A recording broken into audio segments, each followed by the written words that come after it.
Hello दोस्तों, आपका हमारे इस वीडियो में स्वागत है। आज हम उस राजा के बारे में बात करने वाले हैं जो अपने खाने में जहर खाता था। उसका नाम महमूद बेगड़ा है और उसका जन्म 25 मई 1458 को गुजरात में हुआ था। महमूद बेगड़ा गुजरात का छठा सुल्तान था। वह 13 वर्ष की उम्र में गद्दी पर बैठा और 52 वर्ष तक सफलतापूर्वक राज्य करता रहा। महमूद को बेगड़ा की उपाधि गिरनार, जूनागढ़ तथा चंपानेर के कगिलों को जीतने के बाद मिली थी। वह अपने वंश का सर्वाधिक प्रतापी शासक था। उसने गिरनार के समीप मुस्तफाबाद की स्थापना कर उसे अपनी राजधानी बनाया। चंपानेर के समीप बेगड़ा ने महमूदाबाद की भी स्थापना की थी। गुजरात में अहमद शाह के उत्तराधिकारियों ने भी प्रसार और शक्ति बढ़ाने की अपनी नीति जारी रखी। गुजरात का सबसे प्रसिद्ध सुल्तान महमूद बेगड़ा था। उसे बेगड़ा इसलिए कहा जाता था कि उसने दो सबसे मजबूत किलों सौराष्ट्र और गिरनार और दक्षिण गुजरात का चंपानेर को जीता था। गिरनार का राजा लगातार कर देता रहा था, लेकिन बेगड़ा ने सौराष्ट्र को अपने अधिकार में लेने की नीति के अंतर्गत उसे अपने राज्य में विलीन करना चाहा था। सौराष्ट्र समृद्ध प्रदेश था।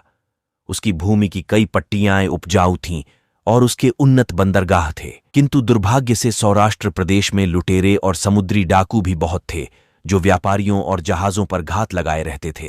गिरनार का किला सौराष्ट्र पर अधिकार बनाए रखने और सिंध के विरुद्ध अभियान के लिए बहुत उपयुक्त था। महमूद बेगड़ा ने गिरनार को भारी फौज लेकर घेरा था। यद्यपि गिरनार के राजा के पास किले में बहुत कम बंदूकें थीं, फिर भी उसने वीरता से मुकाबला किया, लेकिन वह हार गया। कहा जाता है कि इस दुर्गम किले पर बेगड़ा की जीत राजद्रोह के कारण हुई। राजा के कामदार की पत्नी का बलपूर्वक अपहरण कर लिया गया था। वह अपनी स्वामी की हार के षड्यंत्र में सम्मिलित थी। किले पर बेगड़ा का अधिकार होने के बाद राजा ने इस्लाम स्वीकार कर लिया और सुल्तान की सेना में उसे शामिल कर लिया गया। सुल्तान ने गिरनार की पहाड़ी के नीचे मुस्तफाबाद नाम का शहर बसाया। उसने वहां कई बड़ी बड़ी इमारतें बनवाने को कहा। इस प्रकार वह गुजरात की दूसरी राजधानी बन गया। अपने शासन के बाद के सालों में महमूद बेगड़ा ने द्वारका को फतेह किया। इसका प्रमुख कारण समुद्री डाकू थे जो उस बंदरगाह से मक्का जाने वाले हज यात्रियों को लूटते थे। लेकिन इस अभियान में वहां के कई प्रसिद्ध हिंदू मंदिरों को भी गिरा दिया गया। खानदेश और मालवा को अपने अधिकार में करने की सुल्तान की योजना में चंपानेर के किले का सामरिक महत्व था। वहां का शासक हालांकि गुजरात के अधीन था, लेकिन मालवा से उसके निकट संबंध थे। चंपानेर का पतन 1454 में हुआ। राजा और उसके साथियों ने कहीं से सहायता न मिलती देखकर जौहर किया और अंतिम आदमी जीवित रहने तक लड़ते रहे। महमूद ने चंपानेर के निकट मुहम्मदाबाद नाम का नया शहर बसाया। उसने वहां कई सुंदर बाग लगवाए और उसे अपना मुख्य निवास बनाया।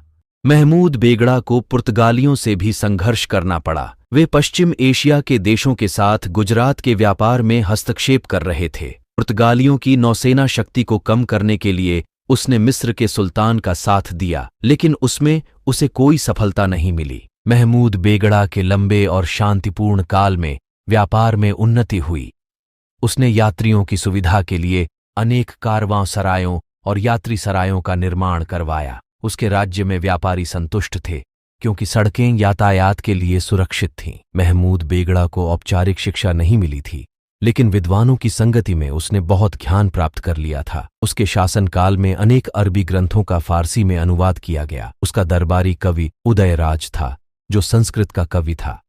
महमूद बेगड़ा का व्यक्तित्व आकर्षक था। उसकी दाढ़ी कमर तक पहुंचती थी और मूंछें इतनी लंबी थीं कि वह उन्हें सिर के ऊपर बांधता था। महमूद को बचपन से ही किसी जहर का सेवन कराया गया था, अतः उसके हाथ पर यदि कोई मक्खी बैठ जाती थी तो वह फूलकर तुरंत मर जाती थी। महमूद पेटू के रूप में भी प्रसिद्ध था। कहा जाता है कि वह नाश्ते में 1 कटोरा शहद, 1 कटोरा मक्खन और 100 से 150 तक केले खाता था। वह दिन भर में 10 से 15 किलो भोजन खाता था। महमूद बेगड़ा के समय में गुजरात राज्य अपनी उन्नति के शिखर पर पहुंच गया था और देश के सर्वाधिक शक्तिशाली और सुशासित राज्यों में से एक बन गया था। बाद में भी यह इतना शक्तिशाली रहा कि मुगल शहंशाह हुमायूं के लिए एक खतरा बन गया। 23 नवंबर 1511 को इसकी मृत्यु के बाद उसका पुत्र खलील खां मुज़फ़्फ़र शाह द्वितीय की पदवी ग्रहण कर सिंहासन पर बैठा। इस तरह की जानकारी के लिए मेरे चैनल को सब्सक्राइब करें और वीडियो अच्छी लगी हो तो शेयर, कमेंट, लाइक करें।